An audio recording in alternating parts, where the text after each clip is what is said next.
At the hot spring hotel, I accidentally sent a photo of myself in a bikini to my archenemy, Felinus. He replied instantly, playing abstract art. Don't be so funny in a flat landscape, who's wearing a bikini? Totally unaware, I happily went off to enjoy the hot springs. When I came back, I found down scenes of messages and missed calls on my phone, and I felt a shiver down my spine. Why are you at the hotel so late? Are you trying to get yourself killed? I've already found out which hotel you're at. I'll be there in an hour and a half. So get ready to meet your end. I didn't even have a chance to explain before I heard Felinus' voice outside the door. Open up. Before I could finish reading his messages, he was already at the door. I opened it with a frown. He looked disheveled, scanning me up and down with suspicion. I was in a bathrobe, and he was holding a baseball bat. That photo was sent to the wrong person. Why are you acting crazy? Before I could finish, Felinus barged into the room. He searched everywhere, even checking the trash can. What are you looking for? I'm looking for that jerk. Felinus was furious. Don't tell me you came to the hot springs alone, wearing so little fabric. I rolled my eyes. Who comes to the hot springs alone? Well, that's just great. You were single last week, and now you're here with a guy you've known for only a week. He must be a real catch. Finding nothing, Felinus asked, where's that jerk hiding? I pointed to the room next door. He was about to storm out. I lazily said, I came with my parents. They're staying next door. Felinus tossed the baseball bat into the trash can and sat her down on the sofa. Why didn't you say you were with your mom and dad? Should I go over there and greet them? It's rude to show up empty-handed. I rolled my eyes. Didn't you bring a baseball bat? It's late, my parents are already asleep. Since Felinus' mom is a close friend of my mom's, we were supposed to be close as well. Unfortunately, we've never gotten along. Even fighting as babies, it feels like we're sworn enemies from a past life. Right now, I only made a simple mistake, but he drove over 200 kilometers just to confront me. My perfect hot spring night was completely ruined. See for yourself, there's no man here. I'm still single. Are you satisfied now? Can you leave? Felinus probably couldn't stand me being in a relationship, because he's been single his whole life. Since childhood, he's torn up any love letters I've received, killing any budding romances before they could even start. Satisfied that I wasn't secretly dating anyone behind his back, he seemed in a better mood. You've got such a bad temper, who would ever like you? I punched him a couple of times, but he just grinned cheekily. But now there are no vacant rooms. If I drive back for another 2.5 hours, I'm afraid I might die from exhaustion. That's not my problem. It'd be better if you just stayed outside. Such a heartless woman. Fine, I'm leaving. Felinus picked up the baseball bat from the trash can. If I die, I'll come back as a ghost and stand by your bed every night. Seeing how exhausted he looked, I softened a bit. All right, fine. Felinus immediately came to a screeching halt. You can sleep on the sofa. As it turns out, you really shouldn't soften up, especially with enemies. Are you asleep yet? Are you asleep? Are you really asleep? Felinus, lying on the sofa, asked me every 2 minutes. I pretended to be asleep, ignoring him. Can't sleep? Huh? No grinding teeth? Are you pretending? I couldn't take it anymore and snapped. Are you out of your mind? Who grinds their teeth while they sleep? Felinus smirked with an I knew it look and chuckled. When you were little and slept next to me, you'd grind your teeth. It was terrifying. Come on, that was when I was 3. Can we not talk about it now? I'm tired. I want to sleep. I can't sleep. The sofa is too short, and I can't stretch my legs. I ignored him, turning it over to continue sleeping. Felinus started talking again. Hey, forgot to ask. Who were you sending that bikini photo to, with such little fabric? What kind of cover? Last summer at the pool, you were way more. I rolled my eyes several times, even with my eyes closed, and growled, mind your own business. I've watched you grow up. How can I not care? His voice was right next to me, making me jump. I opened my eyes to find Felinus, shirtless, standing at the edge of my bed, with a blanket wrapped around him. What are you doing? I jumped out of bed. Why are you suddenly so close? He looked serious and asked, so, are you going to tell me who you were sending the photo to? To Charla. Okay. Charla is my best friend, and Felinus knows her. He flopped down on the floor beside my bed. Charla? Huh? You should have said so earlier. His noise kept me awake, while he sprawled on the floor with his eyes closed. Hey, does it really look that bad? Yeah, it looks bad. Okay, since you think it looks bad, then the senior won't find it appealing either. Felinus, who was already lying down, jumped up with a start. What senior? What are you planning to do with that outfit? Say it again. I knew he would get worked up. Whenever there's a chance I might start dating, Felinus gets more anxious than anyone else. Seeing him irritated makes me feel better. I turned away and lightly said, going to the beach with the senior. Good night, dark boy. Felinas was clearly pissed off, and I could hear him breathing heavily. Is it that guy with the glasses from the student council? The one with the gold-rimmed glasses? I remember him. He seems like no good. You're going to the beach with him. Then came the sound of him pacing back and forth, wearing that tiny swimsuit. I really think you're asking for trouble.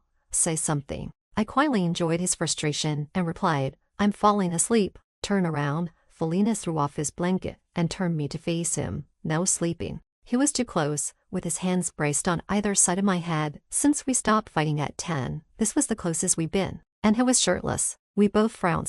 After a moment of silence, I was the first to speak.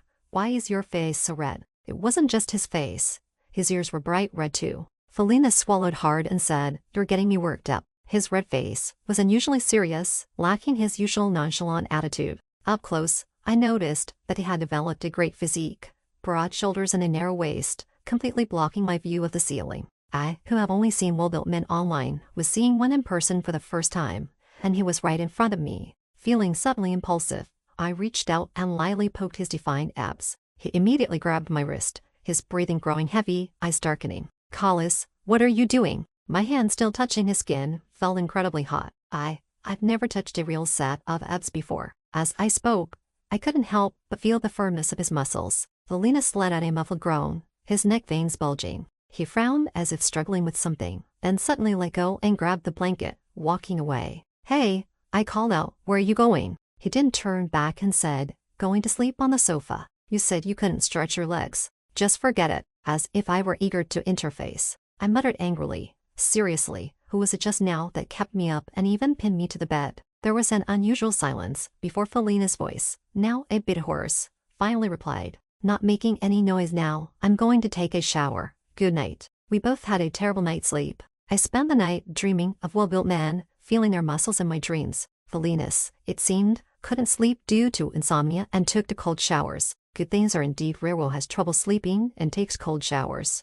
The next day, we both sported dark circles under our eyes. Then my mom stuffed me into Felina's car. Such energy you young people have, driving over 200 kilometers in the middle of the night just to meet up. On the way back, you'll ride with Felinas, chat with him so it doesn't get sleepy. My mom smiled with a knowing look. At that moment, it felt like my own mother was fake, and Felinas was her real son. Putting us in the same car, there was no worry about someone falling asleep, only about whether we'd start fighting. Felinas drove with a scowl. You better not provoke me. I'm in a bad mood. So, I ignored him. After a while, he awkwardly asked, Are you really going to the beach with that fry guy? His jealousy was palpable. I clicked my tongue. It's a student council team to building event. Last semester's advanced math, thanks to him helping me out. I didn't fail. I invited him to dinner, but he paid instead. Felinas interrupted. He helped you with tutoring, and you still treated him to dinner. Yeah, but I couldn't invite him. I'm thinking of getting him a gift to thank him. Do you think cookies are too outdated? I heard a crunching sound and asked, What's that noise? You still want to make cookies? Is there a problem? I looked around, but saw nothing unusual. Hey, did you hear something crunching? Felina sneered coldly. Go ahead, make your cookies. There'll be enough to poison him, make plenty, and try to get rid of him in one go. I let out a yell and went to grab him, but Felinas kept the car steady. Do you really want to die with me? I was so annoyed that I started silently chanting. Fine, I won't argue with a dog. Meeting Felinas in this life, I guess it's just my lot. On the day of the team to building event, I still brought the little bear cookies I baked myself. Charla said, to show gratitude, you never know when you might need someone to help you out again this semester. Holding the not-so-pretty cookies, I nervously made my way to the dinner venue. I hoped my upperclassman wouldn't mind the cookies being a bit burnt. He probably won't. He's a nice person. Unlike some people. A gust of wind blew past, and suddenly a tall, dark figure stopped right in front of me. I was stunned, and before I could process what was happening, the bag of cookies was snatched from my hand. Felinas, out of breath, ripped open the bag and started shoving cookies into his mouth. What's wrong with you? I reached out to grab the bag. Felinas ran off with the cookies. I chased him, hitting him as I ran, while I fled and ate. After taking a few more hits, he finally returned the crumpled cookie bag to me, his mouth still stuffed with cookies. That was close. I almost starved. Looking at the cookies in my hand, now completely unpresentable, I felt a surge of anger. Are you a dog? Just because you see something doesn't mean you have to eat it. Felinas managed to swallow the last of the cookies and grinned smugly. Don't worry about it, I ate them. But they weren't bad. Next time, make a bigger batch for me. I kicked him in frustration. In your dreams, why are you even here? He raised an eyebrow. I came to eat cookies. I threw the remaining cookies at him and walked away. Eat them all, hope you choke. I had carefully picked out a few decent cookies, and now they were all gone, eaten by this dog. Felinas followed me, looking annoyingly cheerful. Where are you going? Having dinner. Let me join. I'd like to meet your classmates. He was like a stubborn sticker that wouldn't come off. I remembered back in high school, when a boy confessed to me after school. He was nervous and stumbling over his words. Just as I was about to politely decline, Felinas showed up out of nowhere, threw his arm around my shoulders, and coldly said, her brother doesn't allow her to date early, so don't bother. From then on, Felinas always waited for me after school, looking like a wall of ice, cutting off all my romantic prospects. This sticky situation lasted until college, when I finally managed to shake him off for a while. And now, that terrible and familiar feeling was back.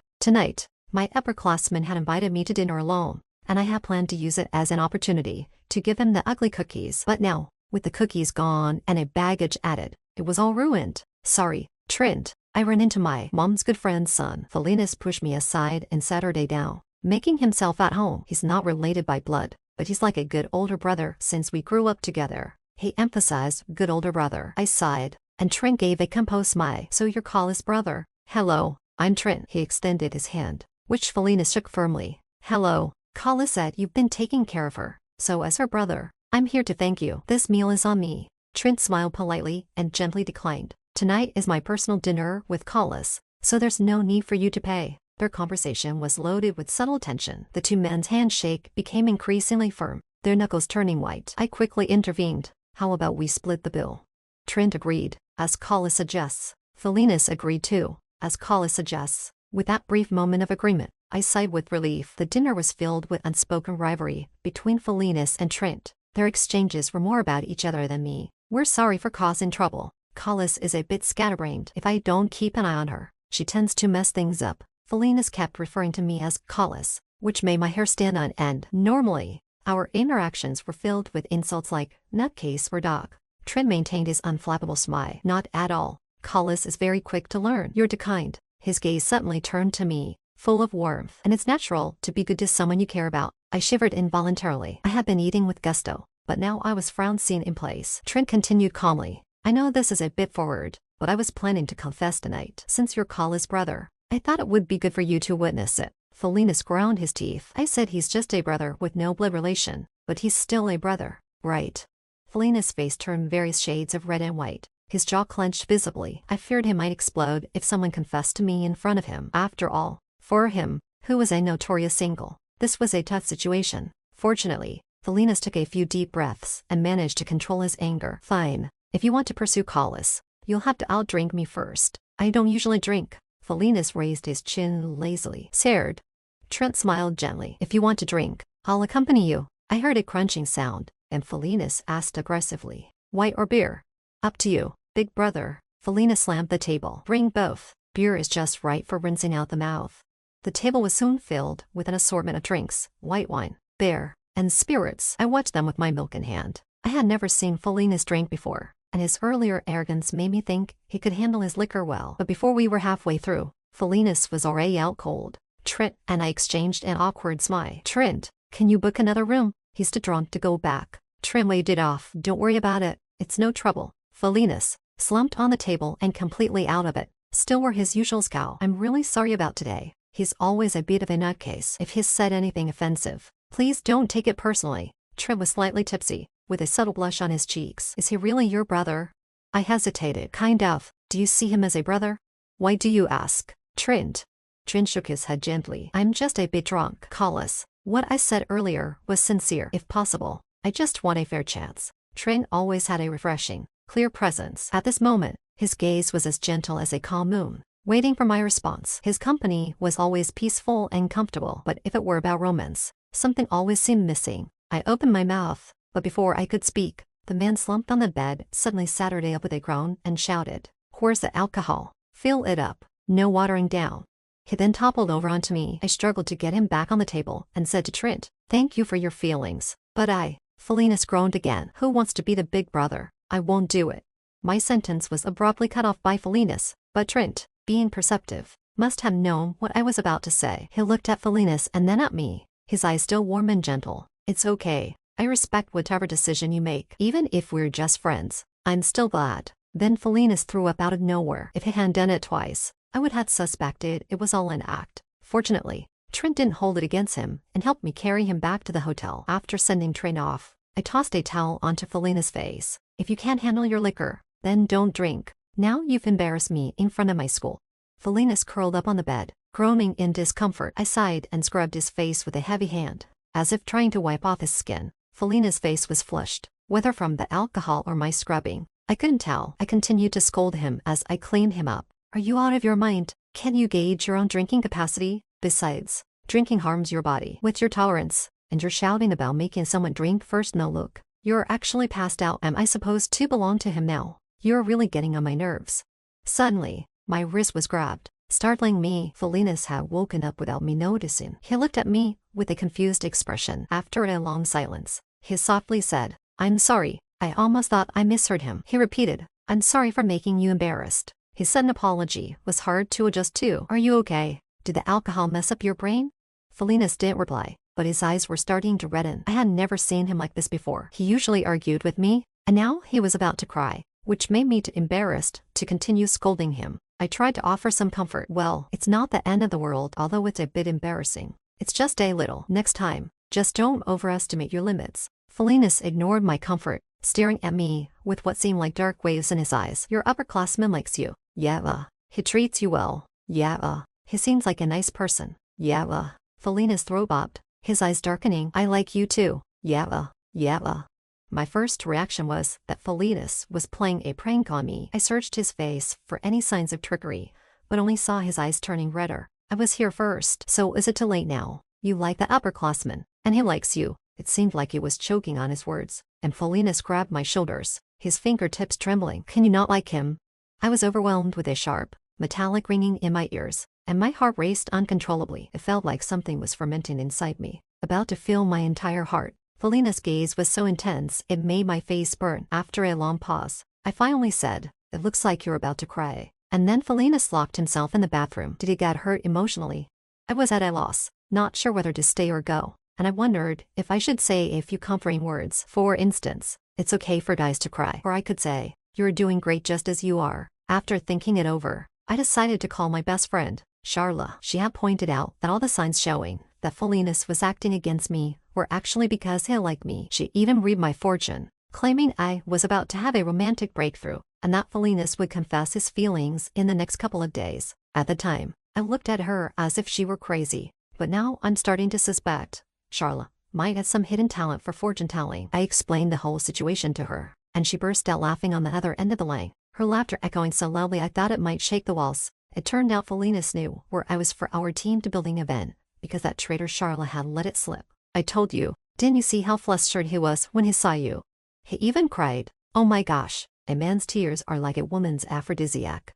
I can't even imagine a tall guy like him crying in front of me. Wow, Collis, you must have it good. The more Charla talked, the more excited she became, so I quickly interrupted her. Think of something. He's locked himself in the bathroom. He's not secretly crying, is he?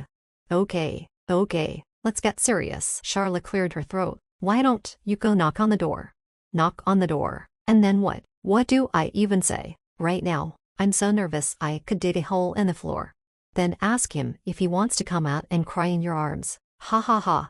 Charla's uproarious laughter almost shattered my eardrums. It's true what they say. The least reliable person in times like this is your best friend, especially just as I was about to let a curse word slip. Suddenly, I heard a click, and the bathroom door swung open. I hurriedly ended the call. Felina stepped out slowly, his face and hair dripping with water, his t-shirt collar soaked. The hair hanging over his forehead was also dripping. I cautiously asked, "Are you okay?" "I'm not okay." He took a step forward, pushing me against the wall. I tried to slip away from the side, but he blocked my escape route with his hand. It was a perfect wall slam. I was trapped. Whether or not you and that senior have feelings for each other, I've decided I need to say this. Let me finish. You're too close. It's hot. Felinas towered over me, and as he leaned down, the pressure made me want to escape, but I was pressed against the wall. His closeness brought an overwhelming warmth, making me feel like I might catch fire. Let's keep it this way. If I back off, I'm afraid you'll run. His eyes were lowered, intensely staring at me. Collis, I like you. It's not a whim or a sudden impulse. I've liked you since the first time I pulled your braid. I murmured softly. Who pulls someone's braid because they like them? This isn't a joke. I really like you very much. You've been in my dreams every night. I squinted at him, murmuring, wait, you don't have some perverted thoughts in your head, do you? Felinas finally lost his patience and leaned in closer. If you keep interrupting me, I'll kiss you. I covered my mouth and challenged. You dare. What's there to be afraid of? Worst case, I kiss you and you kill me afterward. Anyway, you're going to date that green tea senior, right? Who's green tea? And who says I'm going to date him? Aren't you? His eyes suddenly lit up. You're not going to date him, are you? Just a moment ago, he looked all gloomy while confessing, but now he seemed to be full of life. I pouted. Not dating him doesn't mean I want to date you. Felina smirked, raising an eyebrow, reverting to his usual cheeky self. He leaned down, whispering in my ear, how about we give it a try? Try what? I looked at him wearily. Don't you look at hot guys every day? You know, with the big chests and washboard abs. Do you have any idea how long I've been working on my physique? I remember the time when Felinas was just a skinny guy. I used to call him a thin bamboo stick. I had no idea when he developed such a great body. Thinking back to the day he was shirtless, I couldn't deny he looked really good. I couldn't help but swallow hard. Why, you know, I look at hot guys. Is that the point? What else could it be?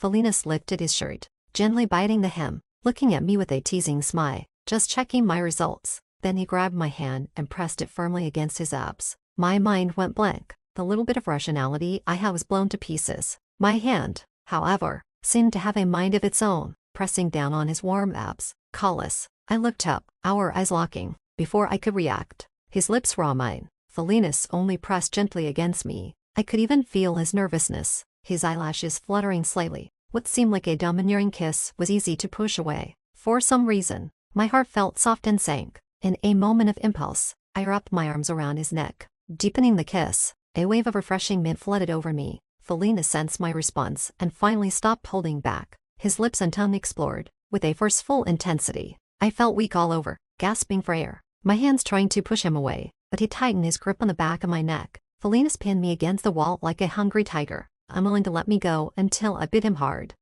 Are you trying to kill me? I struggled to breathe, gasping for fresh air, noticing it wasn't in much better shape. We both looked like we had just sprinted 100 meters. He asked me, do you feel anything? I felt my cheeks flush, my gaze wondering, what feeling? What were you thinking? Felinas pulled me into his arms. I'm asking if you feel your heart racing. Listen to my heartbeat, it's about to explode. I pressed against his chest, feeling his heartbeat pounding in my ears. It was indeed fast, like a rapid drumbeat. Suddenly, I realized what I had been missing with Trent, because my heartbeat, in that moment, matched Felinas. Later, I escaped back to my room. Because Felinas had a nosebleed, I was afraid that if I stayed a moment longer, he might explode, tossing and turning in bed. I hugged my blanket and rolled around. Tonight felt surreal, my heart still racing uncontrollably, refusing to calm down. I tried to recall all the clues about Felinas liking me. Was tearing up love letters a sign of affection? What about that rainy day when he sheltered my head under his coat? Or when he tossed me his meal card, saying I looked as skinny as a skeleton? Was that love? Remembering my birthday each year, complaining yet wrapping gifts carefully, was that love too? There were so many awkward moments I had previously seen as naturally clashing. Now I could see in each of those small acts his tender, hidden feelings. At 3 a.m., Felinas messaged me, saying he'd taken 3 cold showers and watched 5 ghost stories, and now he was unnaturally calm. I asked him what he wanted. He said he missed me. I told him to get lost. At 4 a.m., Felina sent me over a dowsing cute dog emojis, trying to awaken my sympathy. I replied with an image that said, Master has received. At 5 a.m., the two of us, having been sleepless all night, finally reached a consensus and headed to the beach to wait for sunrise on empty stomachs. We sat our days side by side, the sky just starting to show a hint of dawn. The sea breeze brushed against our faces, sweeping away all the fatigue. Felina suddenly pressed my head against his shoulder, saying, You can lean on my shoulder. I burst out laughing. Felinas, you're so cheesy. Isn't that what movies do? The female lead leans on the male lead's shoulder while watching the sunrise. I rolled my eyes, then suddenly remembered a lingering question I had. Hey, last night, why didn't you smell like alcohol? I clearly remembered him being so drunk. He threw up several times, yet the kiss was all minty fresh. Felinas gazed at the horizon, laughing carefree, because I brushed my teeth. You brushed your teeth. I looked at him in disbelief. Yeah. I secretly brushed them while hiding in the bathroom. He seemed quite proud. I don't go into battle unprepared. You had this all planned out and wanted to kiss me.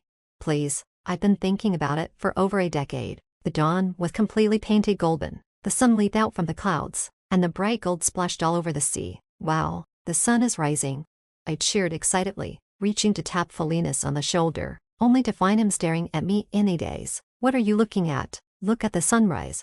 Felinis just looked at me, his eyes illuminated by the sunrise, with only my reflection in them. In movies, this is the moment when the leads kiss. As he leaned in to kiss me, I caught that refreshing mint scent again. This kiss was tender and lingering, our breaths intertwining as I heard Felina's slow voice. Good morning, girlfriend. Going from enemies to lovers was quite the leap. I still preferred to call him Doc, since for so many years, that's how I had saved his contact. Felinis wouldn't accept it, constantly finding ways to annoy me until I changed the contact name. I'm used to it. Dogs are so cute. Don't you like dogs? That won't do. It's not intimate at all. Look, I saved your numbers, baby. That wasn't my idea. Who said dogs like me? Woof. After much effort on Felina's part, the contact name evolved from Dog to Dog Baby. He seemed quite satisfied with it. As for me, I figured someday I would drop the prefix altogether. Back when we didn't get along, I thought Felinis was more of a wild dog type, but now that our relationship had changed, I realized his true nature seemed more like a puppy. He was annoyingly clingy. So, when he suddenly showed up downstairs at my dorm after the semester started, I wasn't surprised at all, even though it was only the second day of school. What are you doing here? I looked at this guy, who had graduated 2 years ago. He was dressed in a white t-shirt and black sweatpants, his hair tousled, and he even changed his watch band to a sporty one. It was obvious he had put in a lot of effort to create a look of effortless cool. Today, this guy's persona might be the pure and innocent college boy type. He moved in close and asked to cuddle. I miss having a girlfriend. Can I come over? With people coming and going downstairs in the dorm, I quickly pushed him away and said, You're just in time, help me carry the water. Today was the student union's basketball game against the freshmen, and I was in charge of logistics. Felinis showed up uninvited and turned out to be free labor. It wasn't until I took the court as an extra player for our side that I noticed he was wearing basketball shoes. Did he come prepared?